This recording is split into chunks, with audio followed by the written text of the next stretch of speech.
hi guys! Welcome back to my YouTube channel. So, ngayon, nandito tayo sa loob at ngayon ay part 4 na tayo. So, ang part 1, part 2, part 3 ay iyon yung una kong pinost at yun ang lab tayo. At ngayon is yung tampuhan naman ng aming pagkakaibigan, ang aming ikukwento. So, ikaw una. Ikaw na. Ikaw na. Ikaw na. Ikaw na. Ikaw. Ikaw. Ikaw. Ikaw. Ikaw. Ikaw. Ikaw. Ikaw. Ikaw. Sige, ba't ba topic tayo? Bato, pick. Akala niya si Nicole yung nag-text. Akala niya si Nicole. Sabi ko ako tol, meron ka. So, yan. So, unang tampuhan namin is yung Kala ko ba ako first? Ako na. Sige, ba't ba topic? Okay. Bato, pak. So, ako first? So, yung natandaan ko lang na pag-aaway namin is yung araw na sabi namin is walang iwan ng text man. And yun nung dumating si Kesyang noon and dun kami inano ni Kesyang na wag daw ako kalaruin, kung ano-ano binulong. And yun, sumama si Nicole at si Leet doon. Pero sabi ni Leet na kunyari ko lang sila bate. Kaya huwag ka malungkot. And yun, nakita ko ni Prince. And sabi niya, what's your problem? Ang ibig sabihin, anong problema mo? Sabi niya, iniwan ako nila Nicole. Umiiyak ako nun. And yun, tapos mga ilang araw, umalis kami noon, nilabas ko yung laruan ko, bagong laruan ko, binigay sa akin.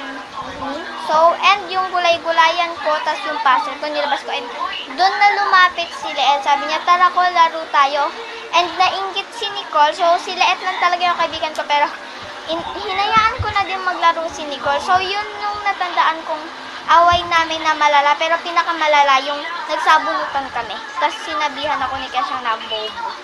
Minura niya din ako, pero second.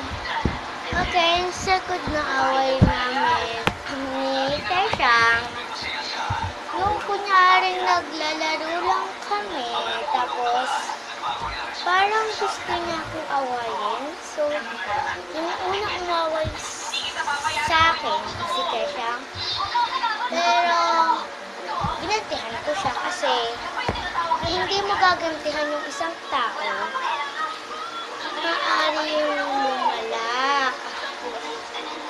And si Nicole naman, Ako! yes, Ba't ako? ikaw naman. Ay, ako naman ba? So, yun nga guys. And meron pa kami pag-aaway na hinabol ko si Kesyang. Sabi ko, hindi lang ikaw nabubuhay dito sa mundo, pati din ako, may utak ako, may puso ako, at tumitibok din yung puso ko guys.